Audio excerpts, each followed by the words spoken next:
We've had a lot of economists on the street come out and give us lofty forecasts for the year, raising their forecasts, many of them. And this does seem to be the consensus that growth is going to be fantastic this year. But that's not necessarily showing up quite yet. We've gotten some choppy data. Yesterday, we had retail sales. Today, we had housing starts, and housing starts were down 10.3% last month. Now, that was expected by some economists because of the bad weather that we saw across the country, particularly in Texas. But the magnitude of the drop was much more than economists had predicted. And what's more surprising is that building permits also fell 10.8% on a month-over-month basis. So that perhaps more problematic. And this is something you wrote about in the morning brief, Myles, that we've seen this choppy data, and you talked as an example about that retail sales data, but then we have this example today as well.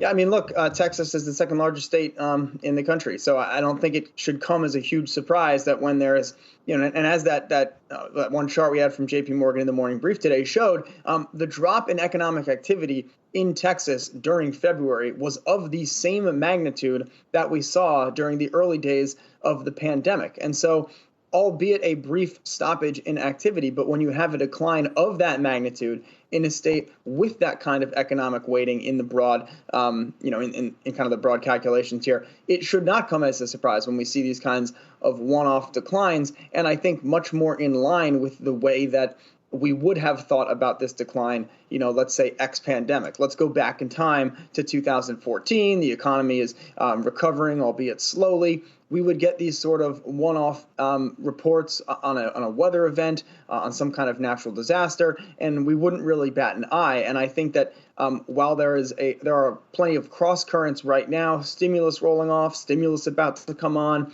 rates going higher, stocks going up every day, so on and so forth. I don't think that the economic data is telling you anything other than these were large impacts, but the path of the recovery that is expected, again, mostly because of that stimulus as well. And we could talk about that on the side here too. But the path of the recovery is not really going to be changed by these data. And I think the bond market is backing up again today. So certainly there is not a view that this kind of report is going to impact that anticipated growth trajectory.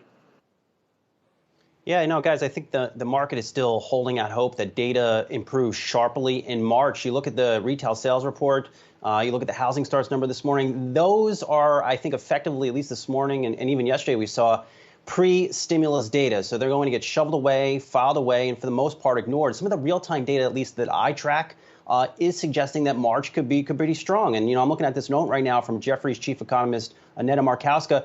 She tracks a whole bunch of stuff. That's why we have her on frequently. So she's noting U.S. consumer discretionary foot traffic, an index that she has compiled, that has started to incrementally improve each week. Restaurant bookings in the U.S., that data continues to improve. Credit card and debit card data, that has continued to improve in recent months. And look, we were just talking about airlines yesterday on the show. You've seen people starting to take trips again. Now, the thing here, Myles and Julie, is does the data improve sharply enough starting in March to justify where the market is? And I think that's the next big question on the minds of investors.